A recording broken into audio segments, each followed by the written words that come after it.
promises to be beautiful because we're touching a very, very important topic, as it were. Why marriages crash. This is a very, very topical conversation because, I mean, we know the reality of what we see out there. Almost every week there is a news story of one breakup or one divorce or one, marriage going south and stuff like that. And a lot of people think that the marriage institution is a scam. Some people think marriage is just a big problem. People attack. Recently, I saw a celebrity who made a post about his marriage going apart, and all kinds of comments in the comment section, and people attacking marriage as though marriage in itself is a problem. But I say again and again that marriage in itself is not the problem. There are no, as it were, marriage problems. It's people problem.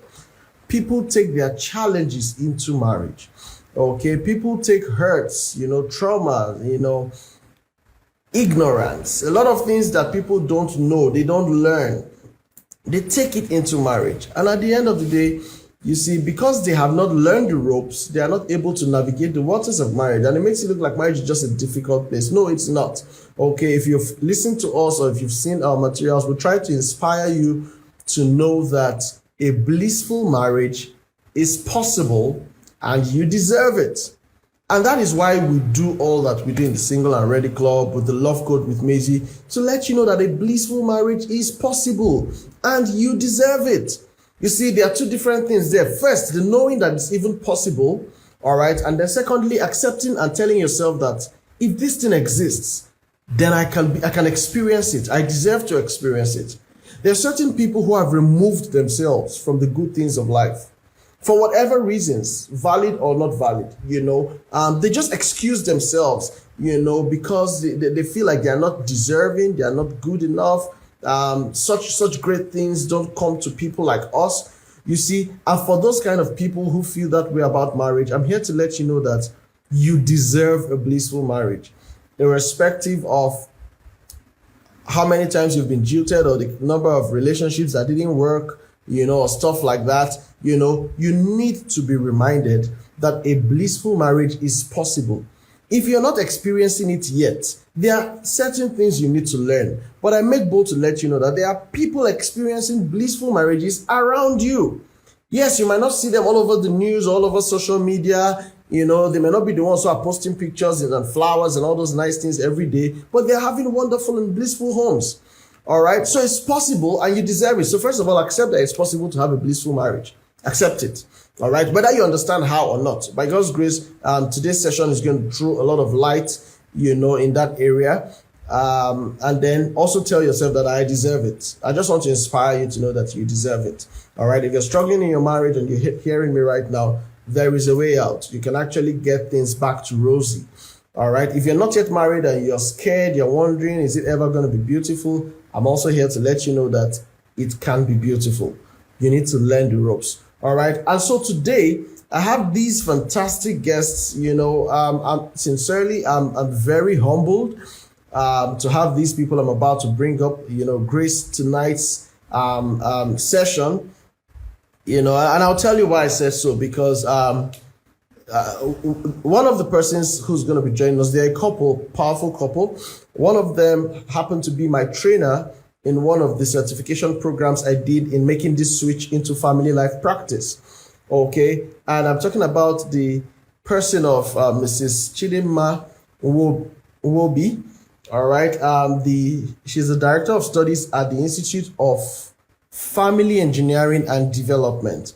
All right. That's one place where my thoughts were framed, and some paradigms rearranged in this family life practice. Okay, she's the director of studies there, and she brings a wealth of experience. Husband also is with us. He's also going to be speaking on this session today. Both of them together will be sharing from their wealth of experience. He's also a certified family life practitioner, as well as a master's degree holder in guidance and counseling. So you see, this space, it's a profession. All right. people have a lot to teach in this space, but a lot of people don't know. They think family just happens. A blissful family just happens by chance. No, it's not by chance. People study these things, people learn these things, and they are here to share their wealth of experience with us. I'm talking about people who have been married for over 20 years. All right, they celebrated 20 years sometime this year, and they shared lots and lots of lessons online. So I'm really privileged to have these people grace tonight's occasion. Not to waste any further time. Can see you. Wow. Good evening, sir and ma. I'm so honored. I don't have the words. I don't have the words to say how excited I am. Yeah, good evening. Yes, ladies and gentlemen, this is Team DinmaNedum. Please help me celebrate them. Splash some love, splash some love, splash some love. Please, I hope you can hear us clearly. Can you hear Yes. us? Yes, I can. Someone else can please comment if you can hear them well. But I can from here, yes. Over to you. I mean, what do I even say? All right. Let me ask a question, and then from there you can take it over, right? So you see on people's wedding days, right? You see all the glam, all the beauty, all the love, the dancing, all the romantic things, and people are there doing, oh, God when, those kind of things. Now, in some cases, a few weeks, maybe days, even months or so down the line, you see these people talking to each other with so much irritation, with so much hate, so much resentment, and you're wondering, what happened to all that love we saw that day? Like, is it the same people? Like, what could be this serious? And then you hear people say stuff like, man, it's not working anymore. I'm packing out. Like, irreconcilable differences. Like, and you're wondering, but you guys, what happened?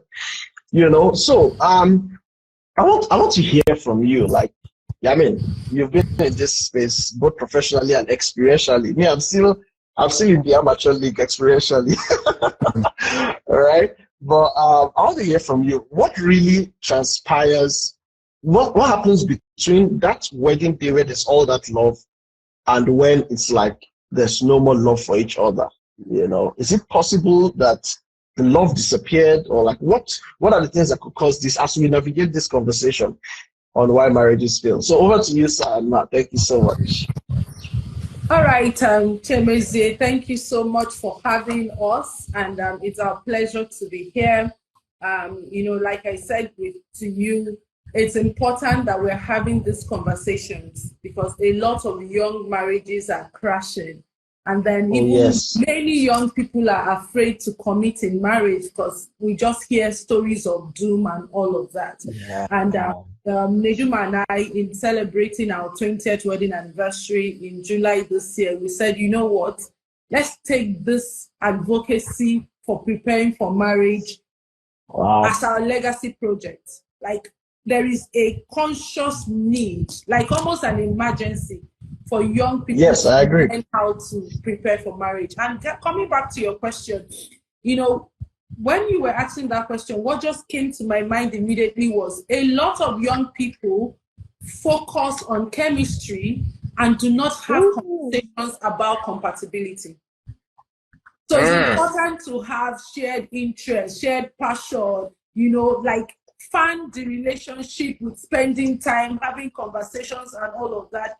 But I always say to people, part of the things you should submit, like present to your would-be spouse when you are proposing, with all of those,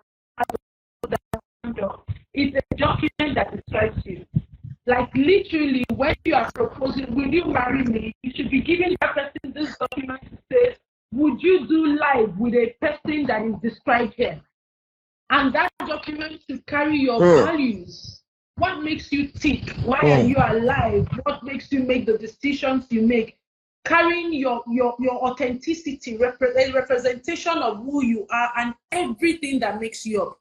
Because soon after the marriage, when they become the bitterness, the sadness, and the hate, it's when reality sets in and you realize that it's becoming a struggle doing life with this person. Because from the onset, we did not even discuss how we intend to do life. Attractive. You could have intellectual conversations that are stimulating, But are you fundamentally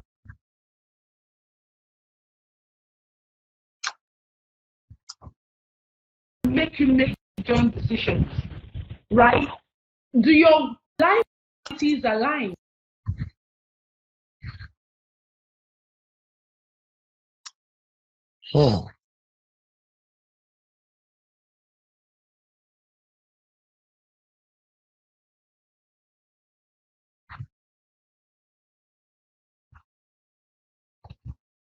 Working with couples. Okay, it was breaking just now. I don't know if you can hear me.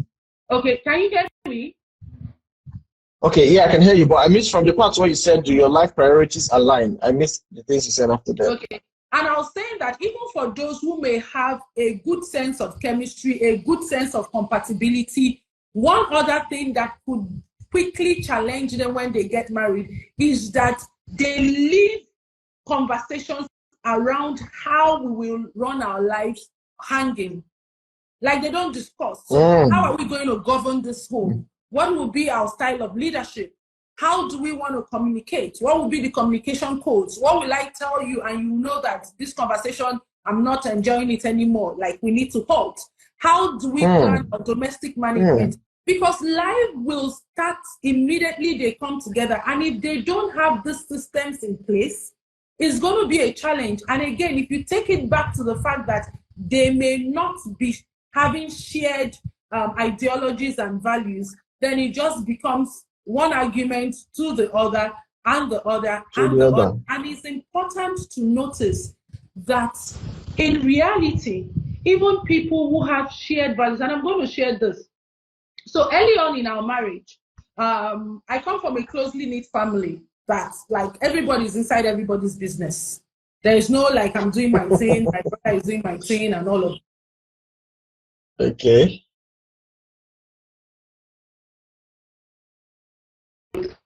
And so there was this, something came up, and a sibling of mine was supposed to be celebrating something in the village. And then we had said, okay, we will not travel and all of that. But I said, we now said, okay, we will travel and come. If my sister was supposed to do the event in the village on the 29th, he said we will travel and come back on the 27th. I'm like, I don't understand. How can I? What about it? The 27th, I will leave when my sister has an event on the 29th. But from where it's coming from, it wasn't something like nothing was in it because he will travel and leave. I'm like, I would rather not go to the east. I'd rather not go to the east than go and leave some days before my sister is doing something because there's no way I'm going to explain it to my family that will make sense. So why I'm sharing that is to say that even the fact that we had conversations around our systems prior to marriage, we were still challenged with the reality of our differences, even in the marriage. And that is where I bring the next point, that it's important that couples getting into marriage must know that they will face differences. They will have differing opinions. However, their beliefs around conflict is important. What does conflict mean to you? If you see conflict as a destroyer of marriage, as this man challenging me, this man not loving me, if I thought like, oh, Nedum does not like my family, that's why he didn't want me to go and spend time with my family. What that conflict did was making us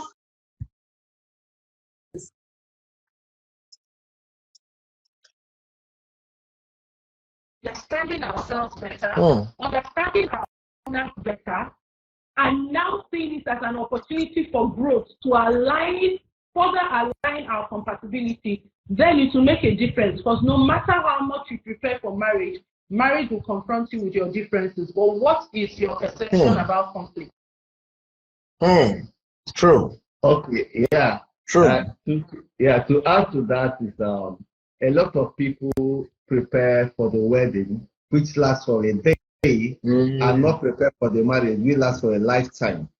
And you know, when you are focused on a particular day, how that day will be, the enjoyment, the dance, the colors, the kind of dance, the kind of music, the pictures those will be there, the pictures, the camera. You know, you have created the movie in your head, forgetting that within some couple of hours, that will end. And all those people cheering you up will eventually leave and it will be gone. Yeah. So most conversations for people preparing for marriage is that wedding, how they will smash it, those who are going to be there, the social media, this, forgetting that this thing will eventually end and they were not ready for the next phase, which is now the real marriage and the real time. And it becomes something that just happened on a go. We are now here.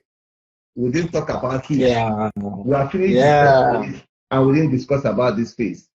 Then before they could know it, the originality of themselves begins to show up, which they did not talk how it will be managed. Then the next one again is the concept about marriage. People's concept about marriage differs. So why you think that marriage is this, your partner is also thinking another thing, which comes from their beliefs. So personal definition of marriage is important because people will eventually leave their beliefs. Their behavior will be governed by their beliefs. So the culture of where I'm coming from, my religious affiliation, my social interaction about marriage will always make me behave according to that beliefs. So whatever I'm going to represent, those beliefs will keep showing up. And sometimes we are not even sure what we believe. We're not sure what we believe. Until you face a challenge, your beliefs will become the opinion or will become the action you are taking. And you too will be surprised to believe about this kind of concept. So the third one is that people are not aware of who they are. They've not done a thorough assessment of who they are. So they are living in a shadow of themselves. And if you don't know who you are, what you represent, the core of your values that are not well articulated, you don't even know how to have a conversation with your partner. Because you will leave your partner as a guesswork, as assumptions, trying to figure out what you need, who you are, what you represent. And sometimes you are the one to give this communication, this information to your partner. And imagine you don't know what. Permit me to. You're dropping a lot of, bombshells. Permit me to just cut it very quickly. You see, you said something very fundamental about beliefs. How that sometimes people don't even know what they believe until situation presents. Now, in the event where somebody identifies that they have some disempowering beliefs about marriage, maybe from their parents' experiences or environment, maybe somebody who believes that in marriage, if your partner does anyhow, take a walk, for example, is it possible for those kind of pre-programmed beliefs to be re-engineered to empowering ones that can make them stay? Is it possible for beliefs to change? I think that's the question I'm asking. Okay, so let me take a go on that. Yes, beliefs can change because when you look at beliefs, our beliefs are fundamentally formed by our interpretations of life that may have been handed over to us through our observances of our parents, our caregivers, through our interaction with our environment, and again, through also the meanings that we give to the things that happen to us or to other people. So somebody, for example, can say, oh, I'm not going to marry, my wife is not going to work.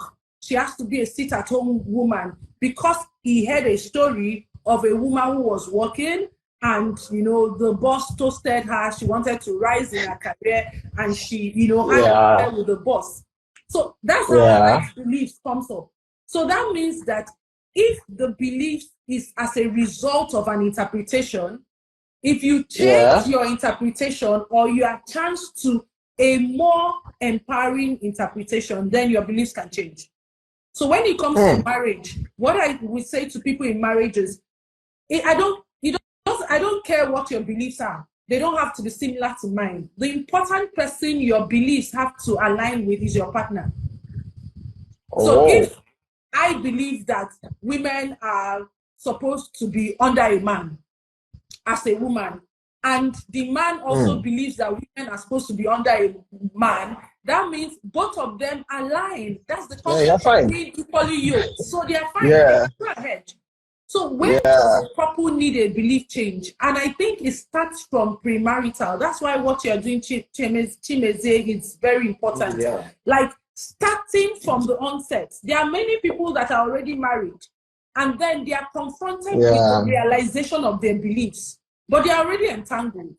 They have joint investments, they have children, and they don't just want to go and start life again. So that's a lot of people. Couples are living in pretense and regret. That a young person should be able to identify their beliefs. And so what do you do practically with a couple preparing for marriage? You get them to write down their beliefs on the different areas for marriage and their expectations. And the partner also writes. Again, there is a beliefs compatibility alignment test where they take it to check if their beliefs align to leadership, roles and responsibilities, financial transparency, control, and all of those things. So if both of them have differing opinions, differing beliefs about it, then they need to have a conversation. And there are three things the couple can do.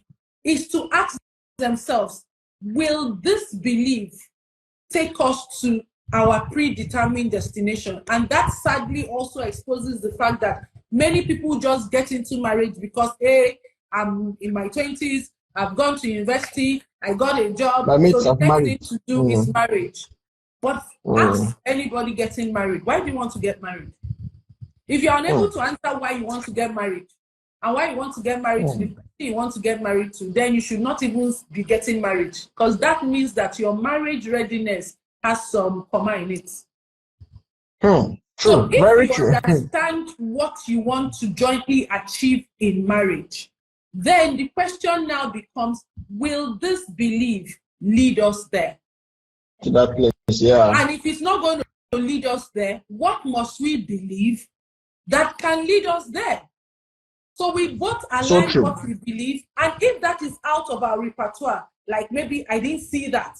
Maybe you say a man and a woman are equal in dignity, but where I'm coming from, my father was the Lord and Master. So I don't have an example of that. You want to now go out and look for people who represent that belief that you say you want to embody and understudy them. That's why the Bible says a home, by wisdom, a home is built, and by understanding, it is established. So the wisdom there is the right application of knowledge.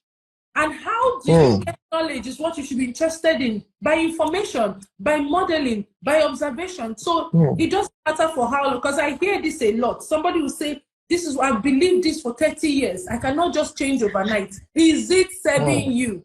And is it working? Result. If it's not, it can be changed, and it can be changed. Yeah. Thank you so much, man. Go ahead. During preparation for marriage, people always look out for a good person. I would say the good person is not enough. It needs to be the right person. Right person for you. Because when you meet your parents or your siblings or people around, they say, he's a good man, she's a good man, he's a good man. I know he's a good person. But good person does not translate to be a good husband or a good wife. And sometimes I've seen good people who divorced, who separated, good people. Because a lot of things did not align. They were just hurting themselves, hurting just because they did not align with values and vision and mission. So I will always say people, don't always look for a good person. Go out for the right person. When I was preparing for marriage, we come from a Christian background, one of Catholic, but the charismatic renewal. And when I was asking and looking for who I intended to marry, and the friends around me, like our prayer partners and all this, there are certain people they were looking at that they think these are very good, virtuous ladies. But when I make interaction with them, I found out that yes, they could pray, they could fast, they could kabash, but they were empty. Yeah. When I asked them, my what's God. about your goal, your vision for life? By God's way, everything is God's way. And that's not the kind of person I am. I need to know. If God says, I will marry, I will marry. It's in God's hands. Yes, it's in God's hands. But what are you articulating? So there was no connection. There was no connection. There was no way we can have deep conversations. And that is not what will work for me. Because of my nature and the kind of person I am. I love deep conversation. I love to talk things that are out of the mood. I love to talk. I like to be futuristic. So they were good people, good sisters, but they were not the right people for me. And I knew it immediately. So these are some of the things you must know about yourself. Yeah. In fact, thank God you mentioned that line about know about yourself. Okay, so that then I'll ask this question. Yeah, okay? Because somebody is saying empty is a strong word. It's a strong word, yeah. That's why we say align your beliefs. I wanted to add to that, in not only a good person, looking for the right person. And I want to take it back from the beginning. You know how it says in the beginning, even getting the right person has to start from you being a right person. A right person. So I like to say to people, leave that to your list for Mr. Right or Mrs. Right. Because even if you meet Mr. Right and you are not desirable as a human being, the marriage will take. So it starts from you. Yeah. And one of the things I want to sound is I'm seeing a lot of this with the cases we're handling where people are getting married to escape trauma. Like somebody is having, you are wounded. You find somebody who gives you the tiniest sense of safety or security, and you just feel like, you know what, this person will mend my broken heart. I'm sorry to disappoint you. Your spouse is not your savior.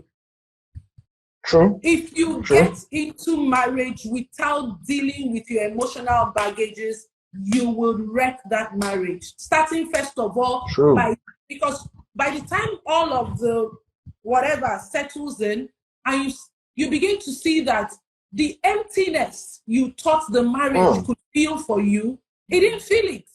1 year down the line, 2 years down the line, you are still feeling hollow. So I always say to people, marriage is not a therapy ground. If you are dealing with emotional baggages, deal with your emotional baggages and come into marriage whole. Because you know why? The person your partner met is the wounded you. Yeah. Whoa. And this is very important because sometimes even when people now get into marriage and they encounter healing, the real them now shows up. The authentic them now shows up. Then the partner is saying, this is not why I married. Because you didn't marry the real me. You married the wounded me. And so that also causes conflict because you are now confronted with this person you are just meeting. So true. Which is why premarital preparation is very important. Because if you go through a professional premarital preparation, it will expose all of these areas and charge you to deal with them and heal from them. So you are getting into marriage like a whole person and a flourishing person, because it takes two flourishing people to make marriage work. Flourishing one, yeah. Thank you so much, man. So you see, many of these points keep coming again to this point about your identity and then your own wholeness. Okay, and when Samidum was speaking earlier, he talked about, you know, people, how much people know themselves, you know, and how that some people don't even really know themselves. They don't know. They just follow the crowd. You know, they are defined per environment, per time, per pressure point. You know, how can people get to have a holistic and a sound sense of self? Okay, I know you also mentioned assessment. Could you just throw some more light there? Any of you? Okay. So when it comes to marriage preparation, one of the things we do with people in preparing for my Bliss project is take them through different evaluations. One of that is the life satisfaction scale. So first of all, you check whether you are satisfied with your life first.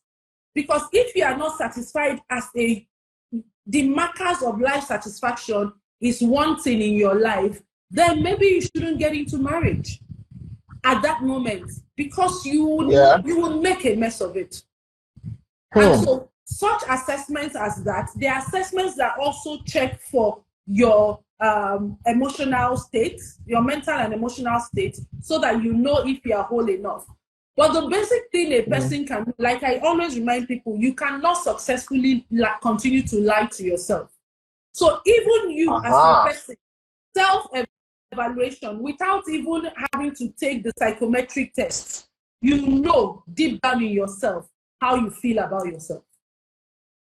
So Nedum and I, we were speaking somewhere, that was on which day, the youth. On Monday. On Monday, we were speaking with a group of youths, and then the presentation was going on, and we were almost leaving. And then this young man put up his hand to say that, yes, I understand all what people are saying, but you know, I just decided to be vulnerable. This is a young boy everybody sees in church, cheerful. I make other people happy, but I'm not happy. I'm depressed. Wow. So even whilst he was showing up as okay, taking leadership positions and all that, he came to own up that deep inside of himself, he felt disconnected. So if you feel that, there's no need masking it. There is help available. Get help. Because honestly, marriage will not make you happy if you go into it wounded and dissatisfied. It will just throw up the areas of your life that have gaps. Wow, that's so spot on. Marriage wouldn't make you happy if you go into it wounded and dissatisfied. Wow. That just speaks to somebody who is thinking that, you know, my problem will be solved when I get married. Like this emptiness I feel when it's just for me to get married. When I get married, I will not have joy in my life. You know, that person should take that word and run with it. Wow. Okay. I'm trying to see. I mean, we've said really so many things, and I'm trying to see if there's a way we can probably break it into points again for how to say somebody's saying I'm not yet married. Okay, so I've heard some of these things you've said about self-awareness, even about premarital coaching and counseling. But what else would you say someone who is not yet married needs to know right now to start preparing themselves for this bliss that we're talking about, this marital bliss? You know, what are those things they need to learn now before they get married? All right. So one thing I want people to know is you have to approach marriage from a positive, faith-based, and when I say faith, I'm not talking religion, like believing in that. Maybe we should start from the beginning again. It's important to know that you do not have to be married if you don't want to marry. Let's start with that. Because every human being has the capacity to fulfill purpose with or without marriage. Because the mandate for dominion, the mandate for purpose was given to a human being, not to a spouse, or a father, or a mother. Yeah, because I see people say, oh, you have to marry to be responsible. You have to, and I'm wondering, no, marriage will not marriage will expose your irresponsibility.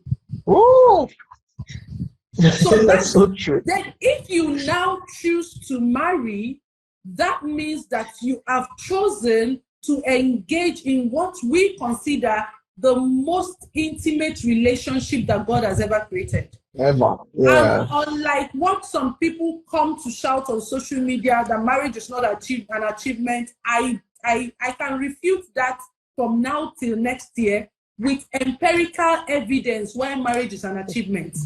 Because who you marry has a very good chance of impacting your life, your wealth, to as much as how long you will live. There's scientific studies to So, show that. so true. So true. Right. So that means that if you now choose that you want to do marriage, then you need to do marriage right. And what is the basis of any marriage? It is knowing three things. When we developed the marital bliss blueprint, it's based on our 20 years of marriage and 15 years of working with couples. And we came to realize, you know what? Everything that takes to make marriage work can actually be summarized into three. The first one is being a flourishing person.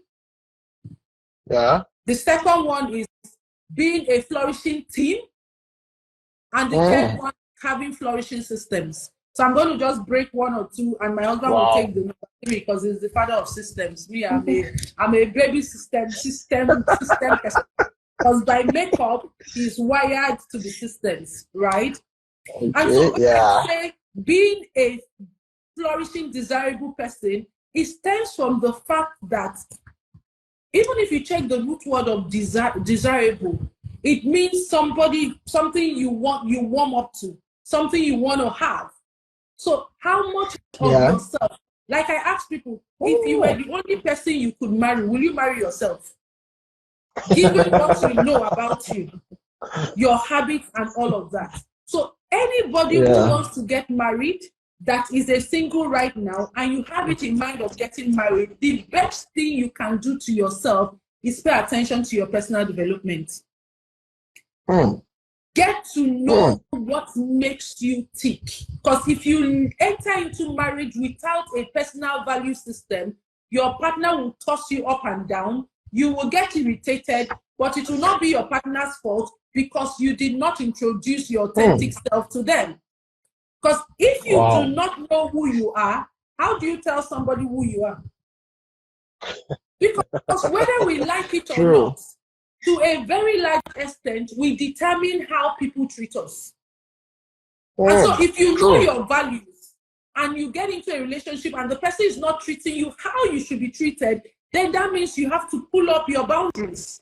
And when you set up the boundaries, the person doesn't honor the boundaries. It just means that that might not be the person you want to do life with. Exactly. So it's first of all prioritizing personal development. Who am I? Why am I here? What makes me think? Why do I make the decisions that I make? And then checking your life, like literally putting what's that thing they use when you go to the bank? X-ray your whole body from beginning to the end to check if there are unhelpful patterns. Like I did that, we were doing a video recently and we're talking about marriage helps you become a new ancestor that can end the trauma of circle that has been passed from your ancestors through your parents to you. Yeah. So if you are a single, you want to get married, you want to check, do I have any unhelpful patterns, any mannerism that I picked from my parents, that I picked from my upbringing that is not serving me? And how will you know it? What are the people in your life complaining about? You've had different relationships. The relationship has failed. Maybe because they say you're not emotionally available, or you are too emotionally available, or you are that. It just matters. So you need to know that. And when you see those unhelpful patterns, please deal with it. Because if you don't deal with it, it will show up. Nedum, you want to talk about the second level, flourishing us. And flourishing things. Like you asked, what somebody who is not yet married, what would that person be doing? Life is lived in visions. Life is lived in purpose. So identifying why you are and knowing that purpose and pursuing it is also very important before meeting the person. Because that person may be interested in your future and your purpose. And if you don't know what you are pursuing, it's likely that the person will design one for you that may not be what you like.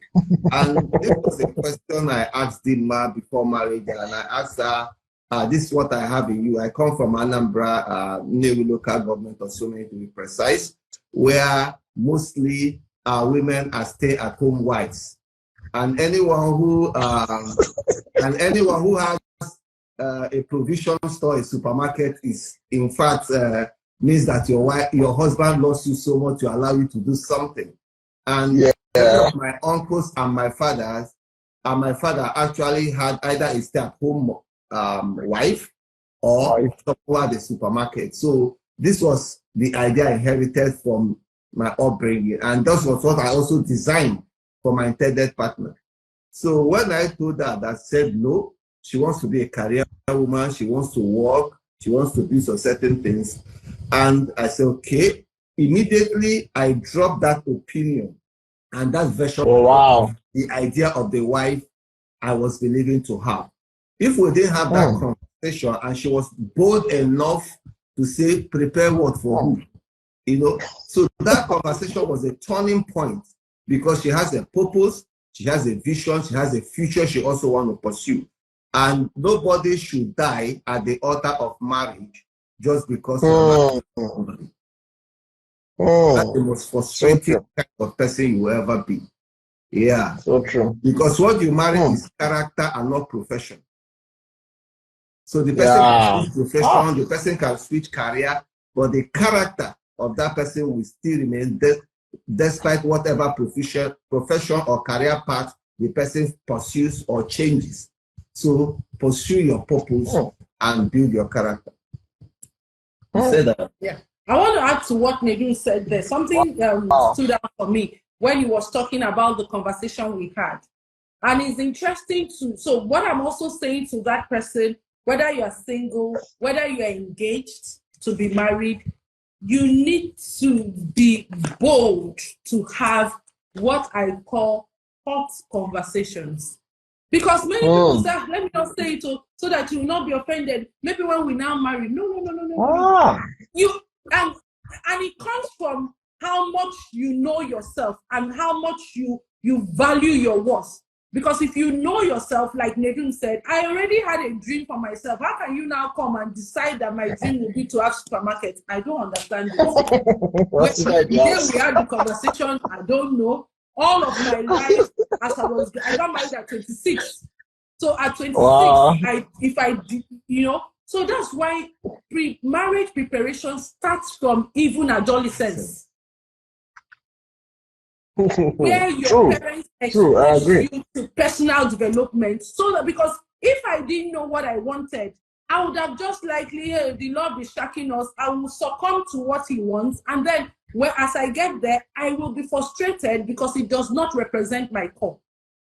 Yeah, true. The next thing that the third part is the systems. So even if you are not married, you need to imbibe the habit of having a methodology to your life.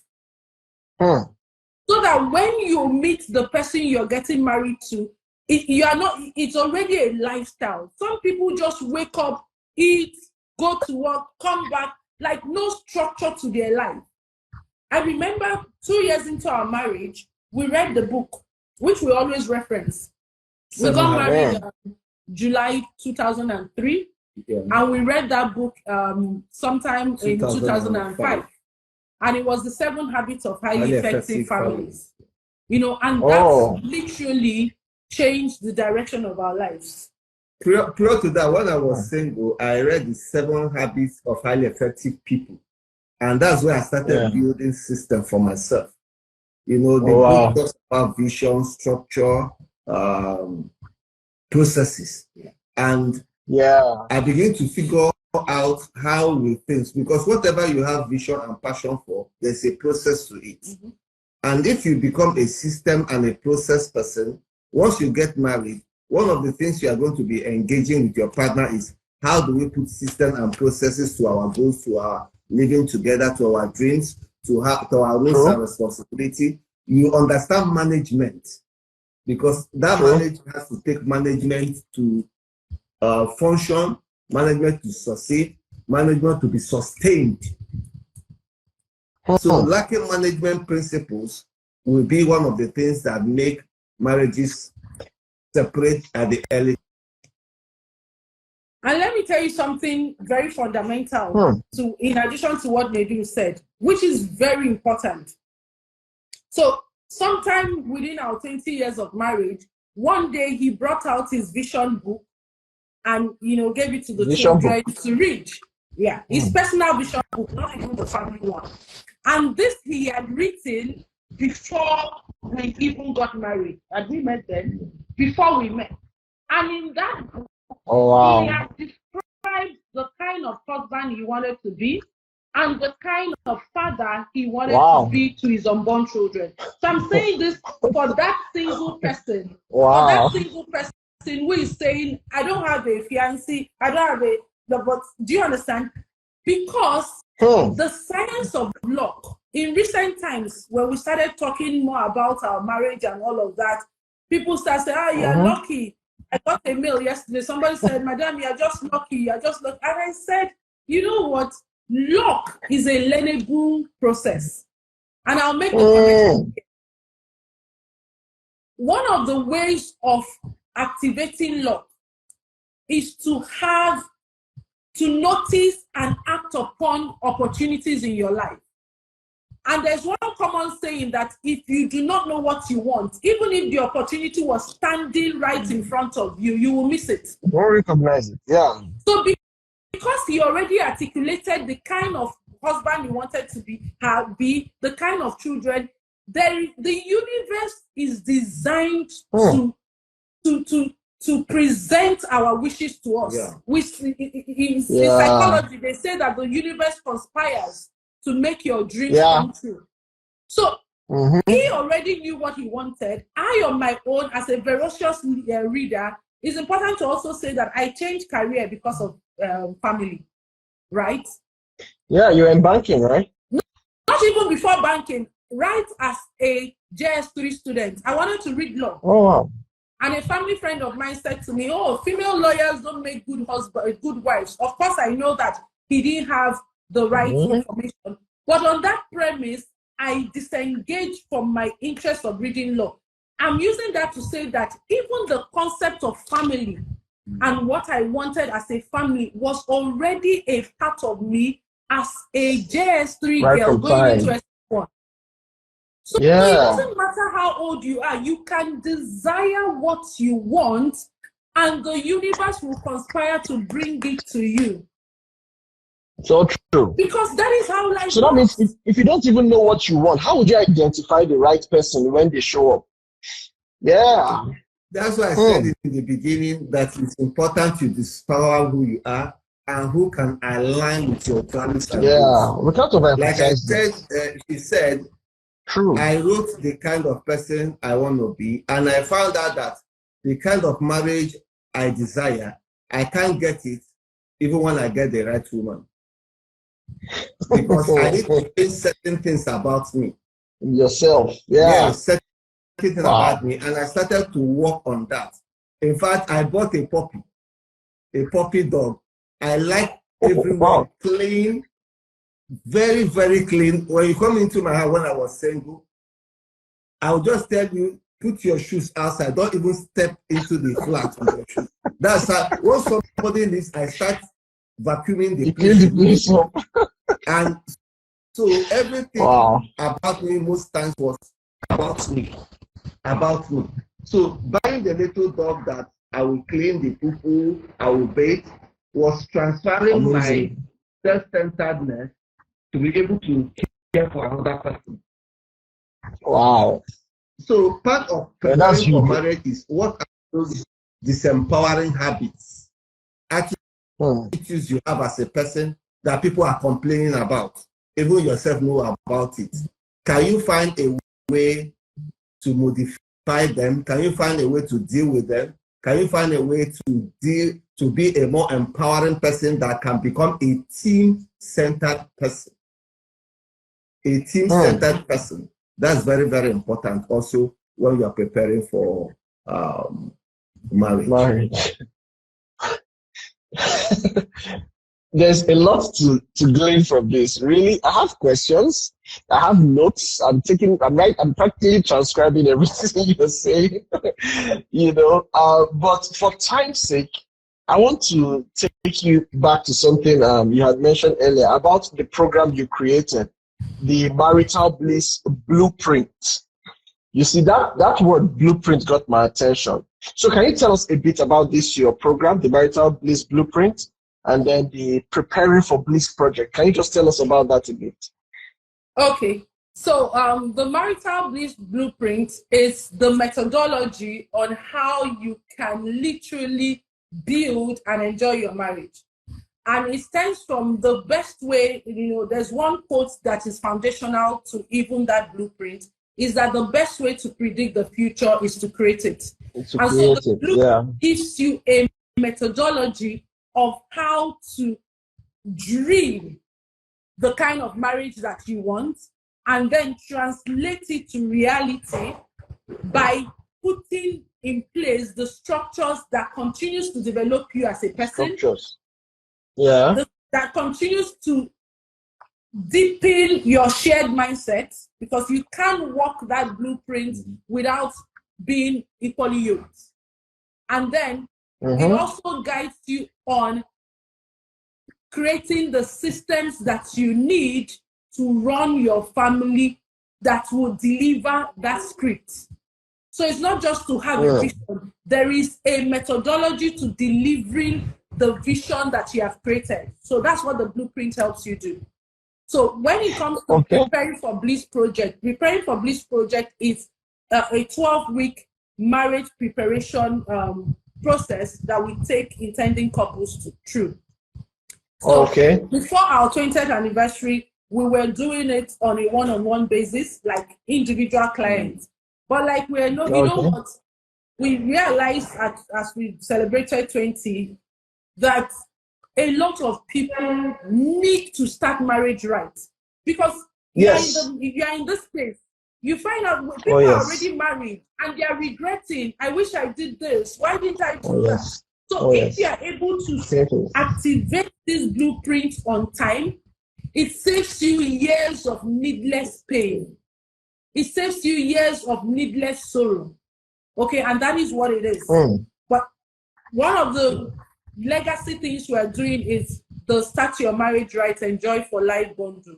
And what that gives you as a book. We wrote a book, a step-by-step guide on how to start your marriage right and enjoy a loving, lasting marriage.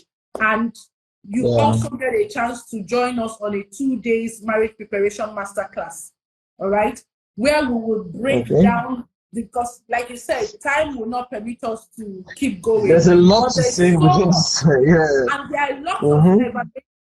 Of course, from the background we come from, we don't just want to talk native intelligence. It's about having tools that produce tools. Basic psychometric evaluations that you take to measure your life satisfaction, measure your marriage readiness, measure your level of chemistry and compatibility. When the last class we had, a lady chatted me and said, Dinma, if I knew about this chemistry and compatibility mixture, I will not be divorced today. Because life is already hard. You know what? If you have low chemistry and low compatibility and you marry, it will be tough. It'll be tough, man. That is where we call the danger zone, like red danger zone. Low compatibility, no shared interest, no shared passion, low chemistry, low compatibility, very dangerous. But there are other blends. If you have low chemistry, high compatibility, there are things you can learn to grow in. The ideal one is high chemistry, high compatibility. So these are some of the exercises that the couples get to do. But somebody who is even single, dating, and you want to start a baby step, just take the Start Your Marriage Right, Enjoy for Life bundle, and it's currently going for 7,770. And I think that is still an anniversary bonus. Because once this thing anniversary clear from our eyes, the price. No, we're not clear. We're not clear. The Lord is still stacking us. Wow, this is so beautiful. So you see, from these things you have said, I think somebody out there needs to understand when people say that there is work in marriage. I think they need to understand that this is the work we're talking about. You know, that commitment to yourself, to personal development, which cannot be overemphasized, and then the commitment to even knowing what it entails, you know, in that institution, that union, and then how to work together. You know, it's one thing to be, you know, what's it called, cast in your own ways, and then it's another thing to know how to accommodate. You see, so all of these things and more, I think people need to devote themselves to learning. And I want to just use this opportunity to announce to any young person or any single right now hearing the sound of my voice. If you have been praying for life partner, but you have not gone through processes like this, please, while that prayer, put it on the background, let it be running on the background, right? But please come and learn first. All right?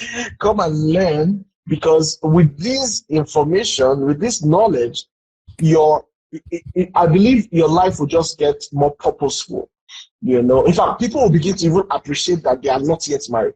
I said somewhere I was speaking recently that those who are not married should actually be very, very grateful, because they still have the opportunity. Yes, they still have the opportunity to learn and get it right.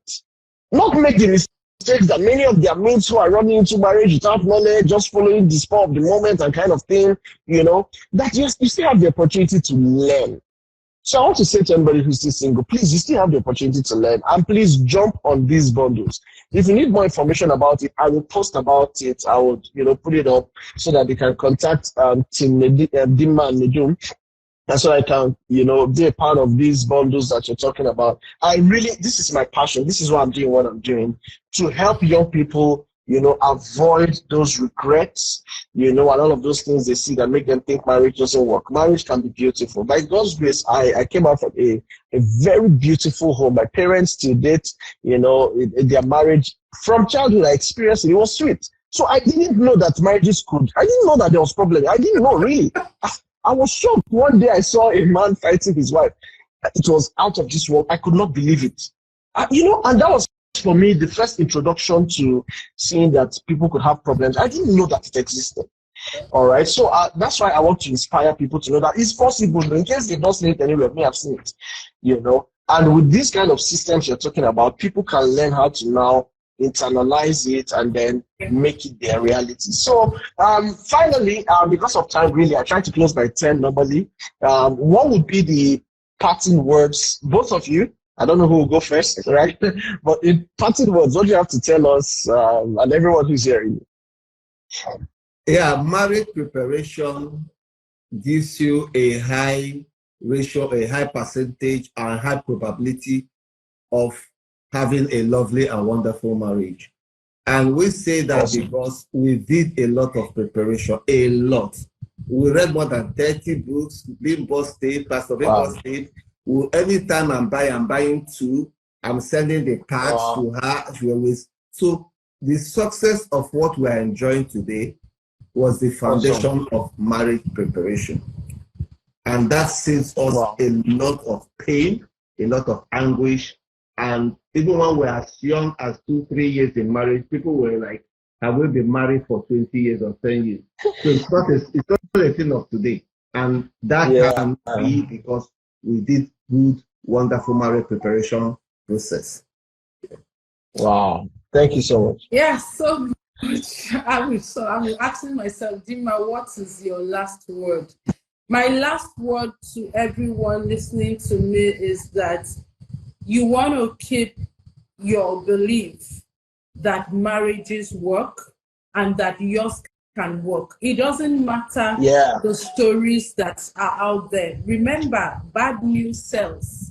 And because of how our brains are wired, we have a tendency to fixate on the bad news.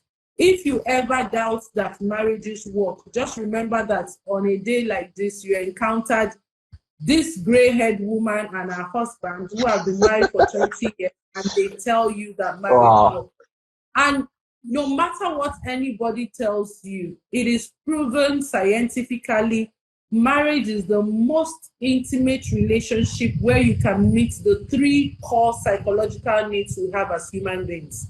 The need for love, the need for connection, and the need for a sense of belonging. No other relationship can give you the psychological needs on the intimate, deep level of marriage. That means that if you choose to marry, please prepare well for marriage. And whilst you're in the marriage, keep learning. Because the summary of our growth and where we are today is that Happy marriages do not happen by chance. They are built intentionally by couples who play, learn, and grow together. Critical. Couples who play, learn, and grow together. Because it becomes worrisome, Chemeze, when one person is given to learning and development and the other is not. So it's sounding like you're coming to teach me. You're now rubbing it down my throat. But if you are learning and growing together, your conversations are easier and your intimacy just deepens. That's right. Sorry. So should we be kissing? let's inspire people that are not married. Let's inspire them. So it's okay. Anyway, thank you so much. And I would really desire that I host you guys again and again. There is so much to say. There is so much to say. You know, I really appreciate taking your time to grace this platform. From me, from my heart, it's thank you for coming. God bless you and have a wonderful rest of the night. Hope to see you again also. Thank you for having us. Thank you for having us and keep doing the great work you're doing. Well done. Well done. Thank you very much. Thank you for teaching me. Thank you. All right. Bye. Okay, so guys, I need to wrap it up now. Please permit me to sign out now. God bless you guys.